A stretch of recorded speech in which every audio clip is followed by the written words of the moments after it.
सभी को जय श्री राम, हर हर महादेव। आज हम विशेष चर्चा करने जाएंगे शिव जी के ऊपर कि शिव के ऊपर दूध क्यों चढ़ाना चाहिए, उसका क्या महत्व है।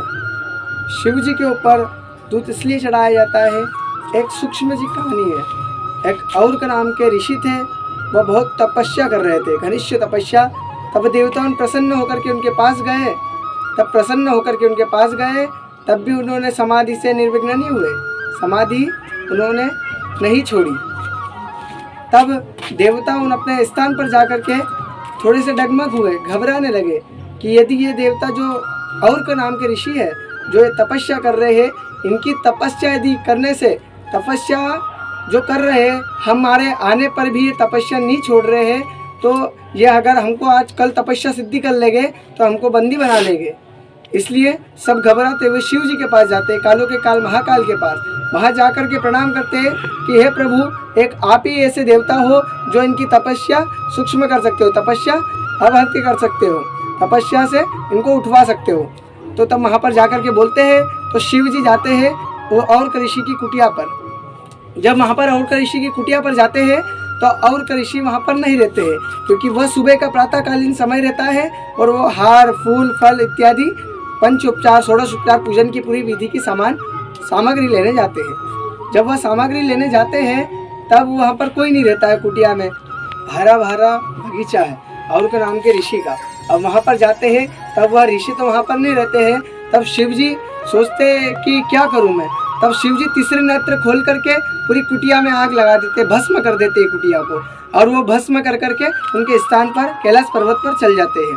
तब वह कैलाश पर्वत पर जाने के बाद जब और का नाम के ऋषि वहाँ पर आते हैं, और का नाम के ऋषि वहाँ पर आकर के देखते हैं कि मेरी कुटिया में आग लग चुकी है, कौन से व्यक्ति ने, किसने ये नष्ट कर दी है। अब वो नष्ट करने के बाद जो आगे जा कर के देखते हैं तो फिर उनके मन में एक विचार आता है कि मेरी तपस्या तो भंग हो जाएगी। लेकिन वो उसी समय शिव जी को श्राप देते हैं कि तुम्हें श्राप है, जिस व्यक्ति ने मेरी कुटिया में आग लगाई है वो हमेशा आगों से जलता रहेगा, उसके अंदर आग लगती रहेगी।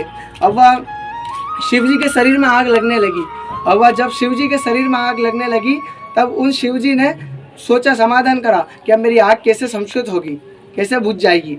अब फिर वहाँ पर से भगवती से बोलते हैं कि आदिशक्ति भगवती कैसे इसका उपाय है। तो फिर वहाँ पर से जाकर के भगवती बोलती है कि इसका कोई समाधान नहीं है। फिर विष्णु भगवान के पास जाते हैं, तब विष्णु भगवान बोलते हैं कि इसका एक ही उपाय है। उत्तर प्रदेश में एक गौमुखी नाम का एक तीर्थ है, वह उस तीर्थ में जहाँ पर गौ माता है वहाँ पर जाकर के जो गौ माता के दूध से अभिषेक यदि तुम्हारा हुआ तो यह आग सूक्ष्म हो जाएगी, कथा समाप्त हो जाएगी आग। तब वहाँ पर जाते हैं और वहाँ पर कितनी गाय प्रकट होती है, 77 गाय प्रकट होती है।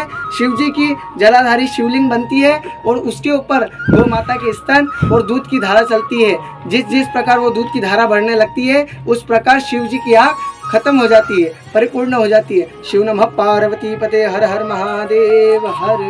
शिव जी के ऊपर सिर्फ गौ माता का दूध ही चढ़ाना चाहिए।